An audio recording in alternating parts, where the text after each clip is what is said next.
President Biden's Ukraine trip underscores need for a quick victory. Hello, I'm Steve Forbes, and this is What's Ahead, where you get the insights you need to better navigate these turbulent times.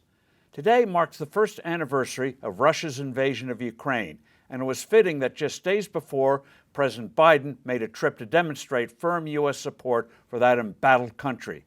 Now it is absolutely crucial that he follows up with substantive steps lest we drift into a potentially catastrophic crisis with Russia and China. The President and our European allies must cease their inhibitions, put them aside, and give Ukraine now what it needs to decisively and quickly beat back the invader. It is clear today that if we had provided Ukraine the weapons it needed in the first weeks of the war, it could have defeated the ill-led, ill-trained, and ill-equipped Russian forces. But fears of Putin actually using nukes or attacking Poland, which is the chief area through which military equipment and other forms of aids are shipped to Ukraine, stayed our hand.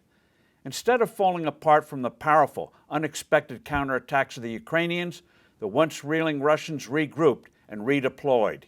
Ukraine was not given the means to take full advantage of the Russian shock and confusion.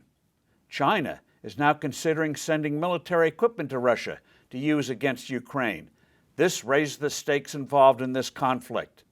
Beijing may conclude that helping Russia sustain the war will eventually sap the resolve of the U.S. and NATO and lead to a bad deal for Ukraine and a victory for Vladimir Putin.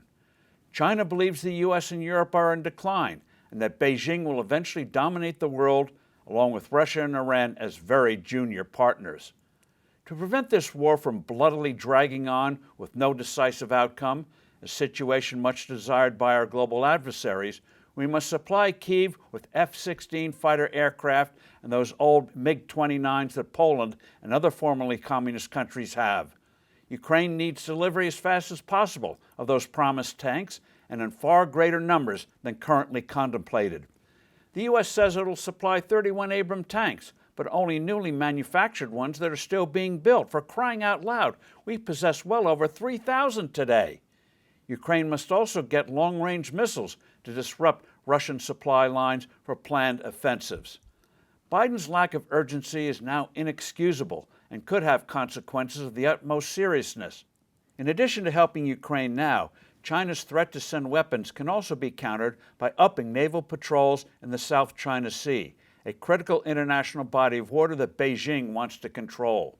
Most convincingly, the U.S. should seriously upgrade and expand our depleted military. That would demonstrate the U.S. is rising to the challenge of the growing threats posed by Beijing. President Ronald Reagan did this against the Soviet Union in the early 1980s, which was decisive in winning the Cold War. President Biden should do no less. I'm Steve Forbes. Thanks for listening.